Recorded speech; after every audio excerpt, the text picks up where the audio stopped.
هذه هي مدرستي. هذه هي المدرسة التي قضيت فيها حوالي 4 سنين.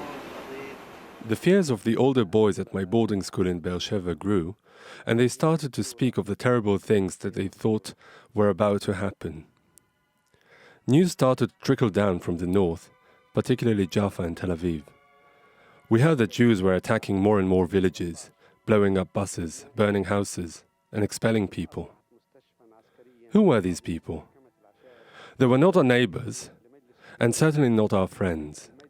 People said they were a motley assortment of Jews imported from across the sea. They called them vagabonds of the world. What did they look like?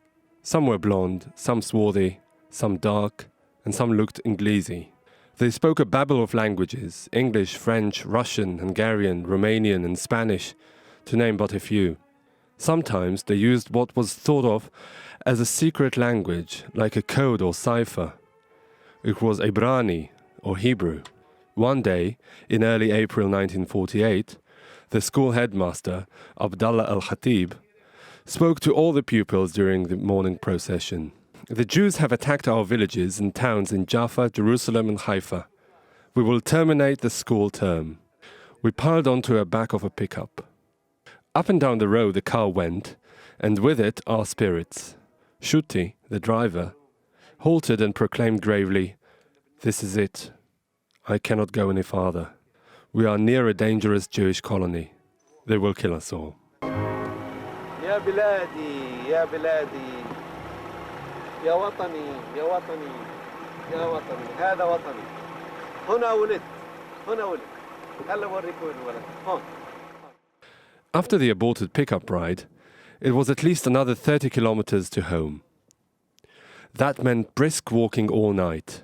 We weren't sure we would make it, and did not know the way, just the general direction. We walked through the fields with heavy hearts, carrying our light sacks and pausing at intervals to listen to the distant hum of the Jewish jeeps. Undoubtedly, someone had alerted my family. I saw my father waiting and my mother in her quarters. They did not know how to express their joy and surprise at our sudden arrival, or shock at what we had been through. I spent 2 or 3 days in bed, with my mother hovering over me. I soon recovered from this, but a major tragedy was still waiting for all of us. In the late hours of May 14th, Hamid, my cousin, in his observation post, saw row upon row of headlights advancing towards us. He fired red light from his flare gun to warn us. Hamid's contraptions delayed the Jewish troops for some hours, but in the end they detonated his mines and crossed over his ditches on planks. The Jewish troops ascended the New Run Ridge and came into full view. "Oh, my sons, the Jews are coming to take you," cried Abdallah's mother. There, on the near horizon, we saw the headlights of 24 armored vehicles approaching us. A monster with 48 eyes faced us. About 15 young men assembled quickly and fired the rifles towards the advancing column, without much effect. The main force of about a dozen men was stationed at the school, forming the second line of defense. The men at the school were armed with rifles, but Musa had a Browning machine gun, and Ibrahim a Boy's, which could penetrate an armored car. The hail of bullets, especially the threat of the boys, stopped the advancing Jewish armored vehicles in their tracks for a while as they assessed the situation. At the school building, Salman Abu Suleiman, my father's cousin, recklessly stood on the roof and started shooting his old rifle. Musa, with hardly any experience, kept his finger on the trigger of the machine gun until it overheated and jammed. The tanks had overrun Hamid and his small group, but they, our first line of defense, kept shooting at them from behind, moving from one side to another. Women and children ran in a northerly direction. Mothers tried to locate their children in the darkness. They tried hurriedly to pick up things their children needed: milk, blankets, and the like.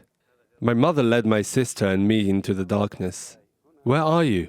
"I am here," I cried back. "Where? Where?" she pleaded.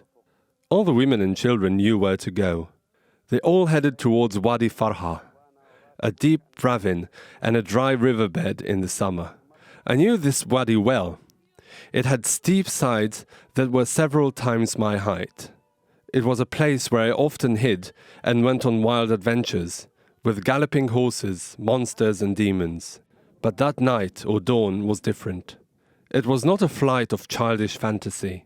The thud of Zionist bombs, the crying children, and the frightened mothers were the elements of a real nightmare. Women splashed dirt on their faces to discourage rape. During the night in the wadi, we were worried about what had become of the men, our fathers and brothers. With the first light, someone peered out of the ravine. "Look at the smoke!" "Oh, that's the school, it's gone!" I felt a bomb explode in my guts. There was another explosion and a column of smoke rose up. "That's the Bayara," someone shouted. Our house, all the homes, had gone up in smoke. Columns of smoke, announcing the destruction of our landscape, were rising into the sky. Women started wailing and beating their cheeks in anticipation of bad news. By midday, the shooting had stopped. The tanks continued westward towards Deir el-Balah. We remained hiding in the wadi. Slowly, we emerged from our hiding place and began inspecting the charred ruins. My brothers Ibrahim and Musa emerged, to our joy, alive and well. They told us about how they had been surrounded. They had retreated to the Calm, my father's orchard, with its cactus fence. The enemy thought they had them cornered inside the fence, but the defenders escaped from the other side of the Calm through hidden gaps in the cactus fence. Still, we had lost a number of fighters and found many in a ditch, dead. The two shops owned by Al-Shawal and Abu Itim stood wide open, their shelves empty. My father was not in Al-Main. He had gone to Khan Yunis. Abdallah, my elder cousin, met the General Mawawi, the commanding officer of the Egyptian forces, coming to save us. Abdallah said the Egyptian forces had now entered Palestine and our rescue was imminent.